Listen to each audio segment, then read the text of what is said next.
Hello, this is Jana, and I'm back with a story written by a very special writer, my daughter Sophie, who is 11 years old.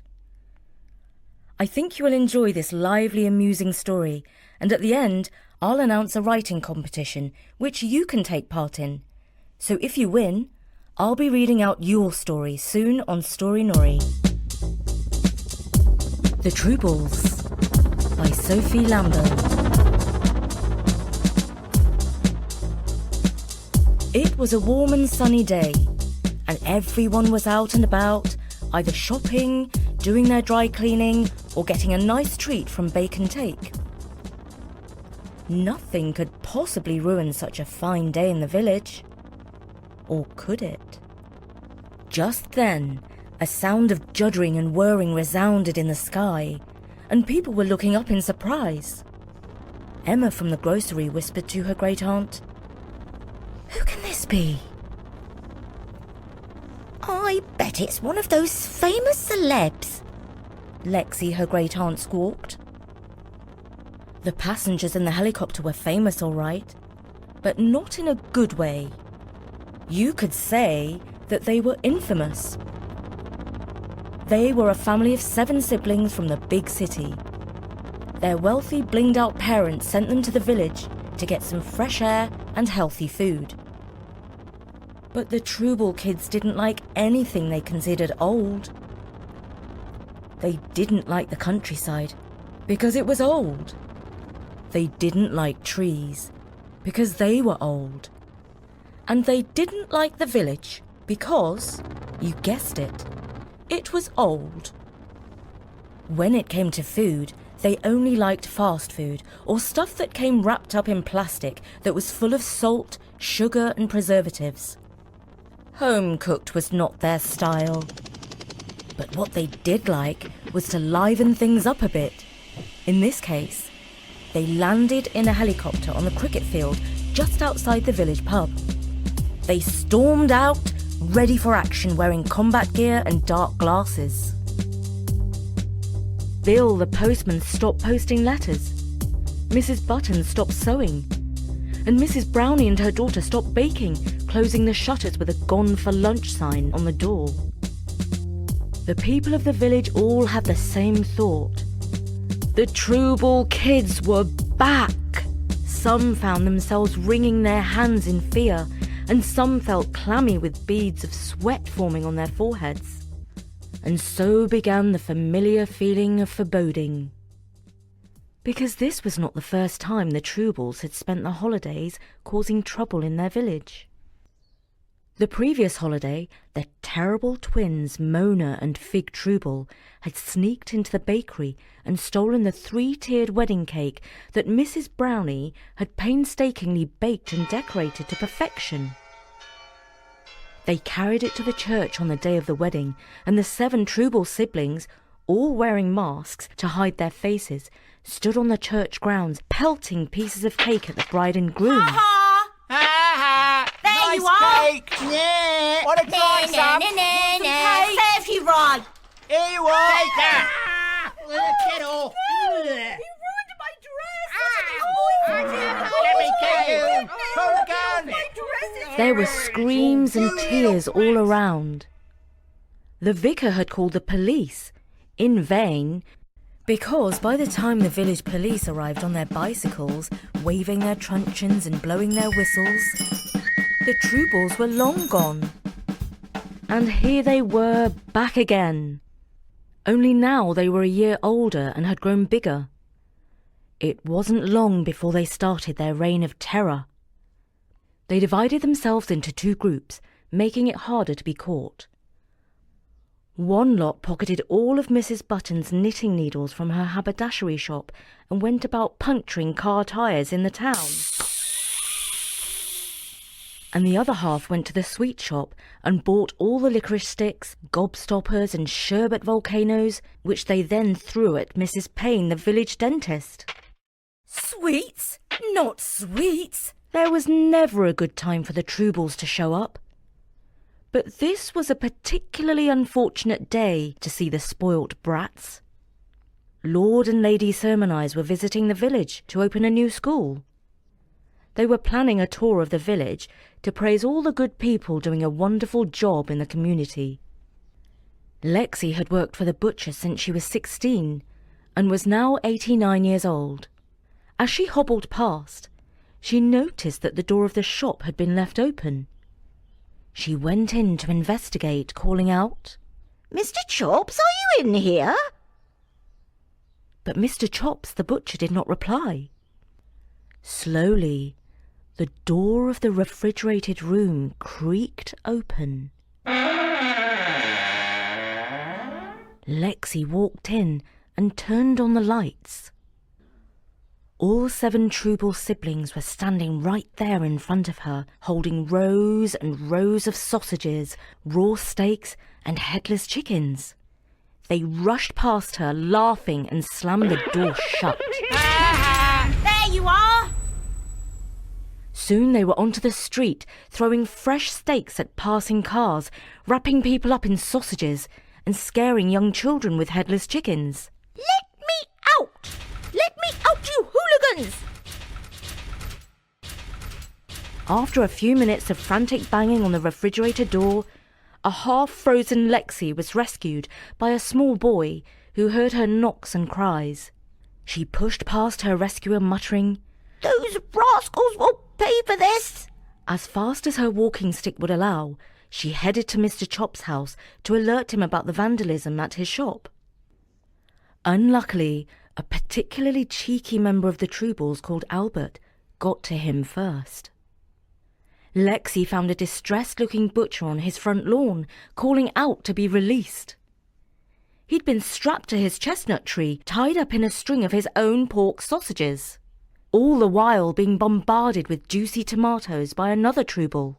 By now, half the town was covered not only in raw meat, but also fresh salmon and fish guts to add to the mess. The Troobles couldn't resist the opportunity to catch the fish cart just in time for delivery while running past Mr. Place's fishmongers. Next, the Troobles hijacked the milk float. What they were doing with it was a disgrace. They filled up their water cannons with milk and went about spraying it all over people's windows, cars, and dogs going for their daily walks. But the worst part of it all was that when Lord and Lady Sermonize walked out of Mrs. Button's shop, they were hit with a barrel load of Mr. White's gold-top full cream milk straight into their faces. They were not impressed. Needless to say, their driver rushed them back home to their castle without stopping to shake any more hands. Lexi was outraged and determined to teach the Troobles a lesson. If no one else was up to the job of leading the resistance, she would have to do it. That evening, in the sitting room of the senior citizens' home, she made a stirring speech. My fellow senior citizens, she said, we have all known each other for many years. We have grown old together in a village that is even older than our bones. But we still remember what it felt like to be young. We remember how it felt when we thought we knew everything. Now that we have all these years behind us, we know better. But these young delinquents darkening our doorsteps are yet to learn that lesson. They don't know that years bring wisdom. Let's teach it to them now, shall we? And all the senior citizens waved their sticks and cheered. Go, Lexi! Go, Lexi! Go, Lexi! The following day, Lexi put her plan into action. The senior citizens were busier than usual. She got them working in the kitchen, cooking gallons and gallons of spaghetti bolognese. Mr. Tarantinio, the 91-year-old owner of the Vecchia Roma Italian restaurant, directed the cooking. Meanwhile, Lexi went around the village putting up signs advertising a spaghetti festival with lots of free spaghetti served in the village hall. She knew that the Troobles would find it a tempting target for their disorderly behaviour. How could they resist the chance to steal spaghetti bolognese and chuck it at people? So when the Troobles came running to the village hall, the senior citizens were ready for them.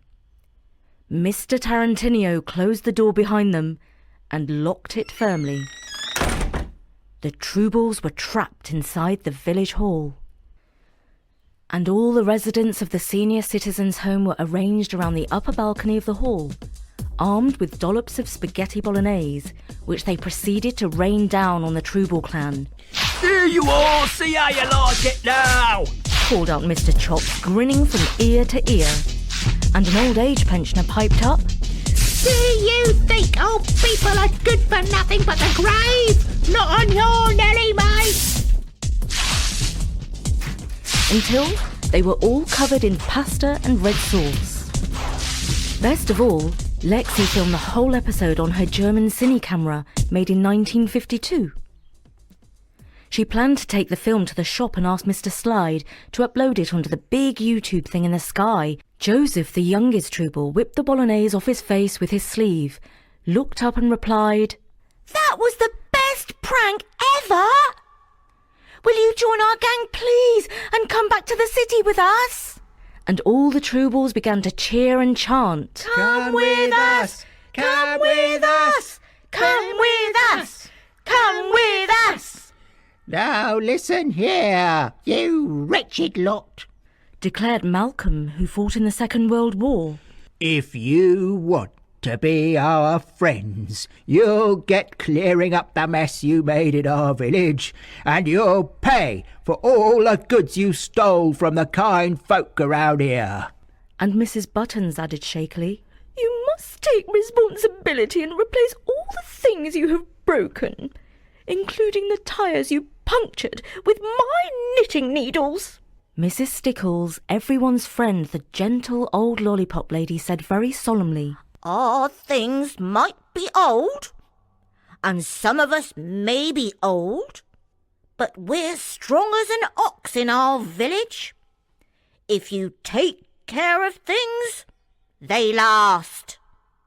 And we always stick together, not with milk or gooey food, but with our spirit. roared Mr. White the milkman. Here, Mr. White. Yeah. On that note, Said Lexi. you will each of you write a letter of apology to Lord and Lady Sermonize for humiliating them with that sticky mess you blasted at their faces. And to her surprise, Albert, Joseph, Mona, Fig and the rest of the Troobles agreed to her terms. You see, they respected Lexi and her gang of citizens because they had fought back. The Troobles spent the next week tidying up and repairing the damage they caused at the village. And they actually enjoyed it, because some of the old-timers taught them how to fix things, which can be a lot more fun and useful than breaking them. They also helped out on the farm and learned about looking after animals.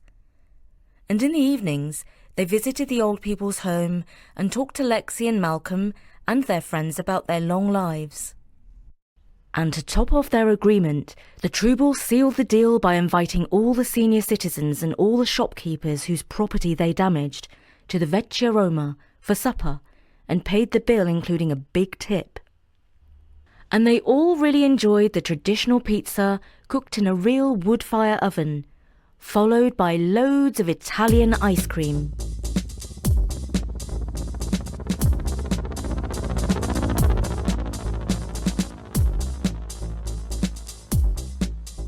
And that was The Troobles, written by Sophie Lamburn and read by me, Jana, for StoryNori.com.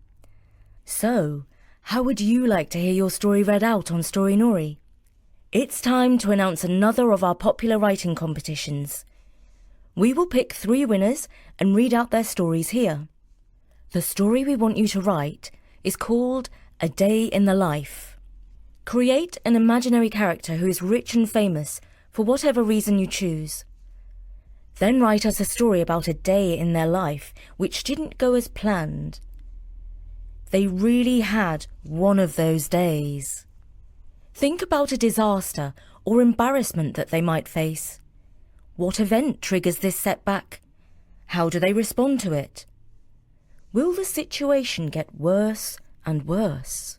And then think about how the story resolves. Do they overcome the problem? Do they learn an important lesson from their bad day? Are they a better person for it? Remember, it's very important that the famous character is an imaginary person. We can't do stories about real people because that would cause all sorts of headaches. Trust me on this point. It helps us if you can keep the story quite short. 5 or 6 minutes is a good length. Do tell us your age and roughly where you live. Send your stories into comp@storynori.com. That's comp@storynori.com. Send in your stories by May the 10th, and we'll read out the winning stories later in May. So get writing. Good luck from me, Jana, at storynori.com.